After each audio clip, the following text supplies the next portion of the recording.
I grew up in a Catholic family, went to Catholic school my whole life. Um, was a Academics came naturally to me. I didn't grow up on the wrong side of the streets or anything like that. Grew up in a very loving family, a successful type business family, and Really, I was a good kid. I was the only child, so I had everything I really needed and everything I wanted. I had great grandparents. I remember when I was a kid, my grandparents would always take me out to go see movies. I mean, I had a perfect childhood, really. I grew up in a nice home. My parents are still married. I mean, alcohol was always kind of in the background of everything that we did, but I didn't. Life was pretty good. I mean, I went to high school, I went to college and graduated. I had jobs. I pretty much had what I always, needed or wanted. I was emphatically involved with athletics, from baseball, football, soccer, basketball. Everything in my life was going well. I graduated from high school, and I was accepted into the University of Texas at Austin. I went there for 4 years, and I did pretty decent. I was a Nebraska state senator.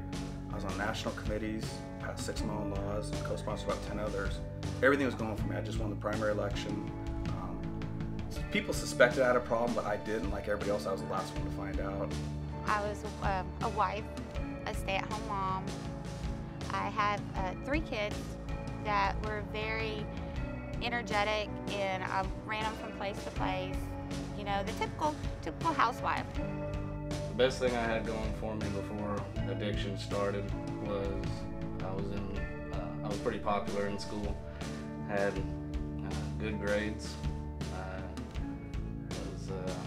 I was in a lot of drama, acting, and all that kind of stuff, and I managed to get into college.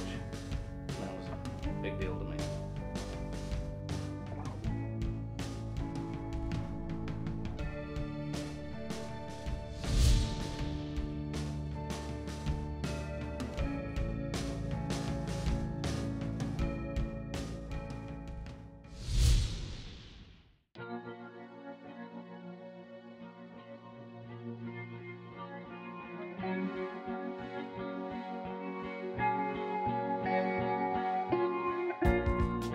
At 39 years old, I had just about drank myself out of anything that was worthwhile in life.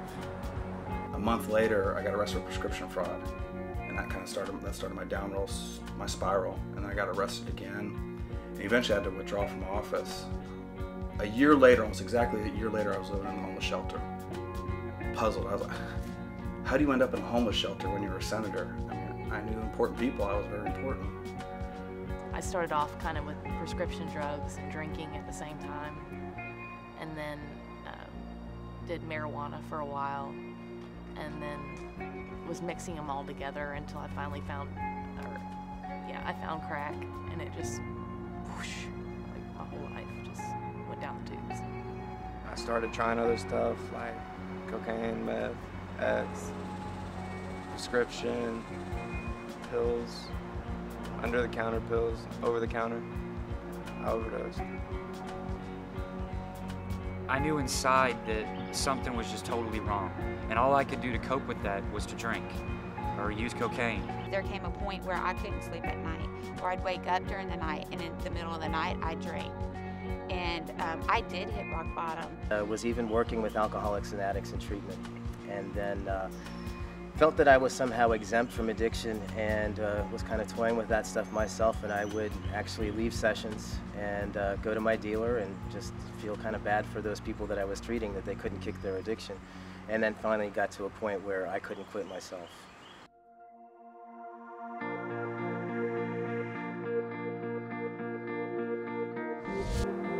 I walked in, and it was just such a sense of home and comfort. You can feel a presence almost immediately when you walk in here. It feels safe and warm, and it feels like a home. In there, realized there is no way on God's green earth I will ever be able to quit this on my own. So I called my brother John and Stephen Banks and asked them if I could still come in, even though I was high, and they accepted me. And I've been here for 32 days. First time I've been sober for 32 consecutive days since I was 11 years old.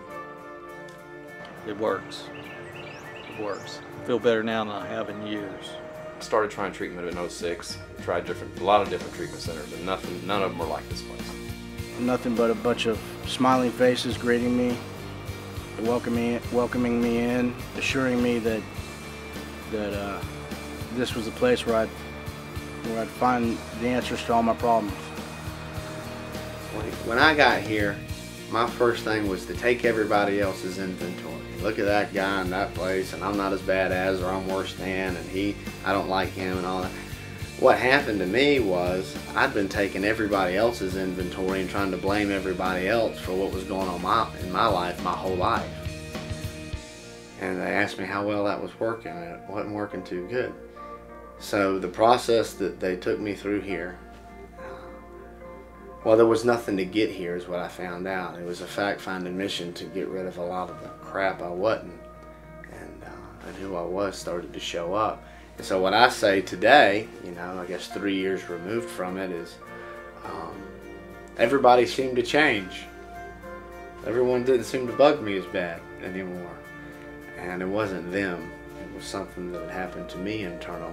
I was very fortunate because by the time that I got here, that I got to Bay Area Recovery Center, I realized I had no choice but to try something. Even if this looked like something I didn't want to do, I always said I would never do the way we do recovery here. It turned out to be exactly what I needed to do. It's what worked for me. And I know this is somewhat an institution, but it's not. It's like no other place I've ever seen it in. And I'm just glad I'm here. I get to actually show people, be an example of God's grace in AA on a daily basis. And say, there's a way out if you want it. That's the cool part. I actually get to be a demonstration of God in the program. I love that.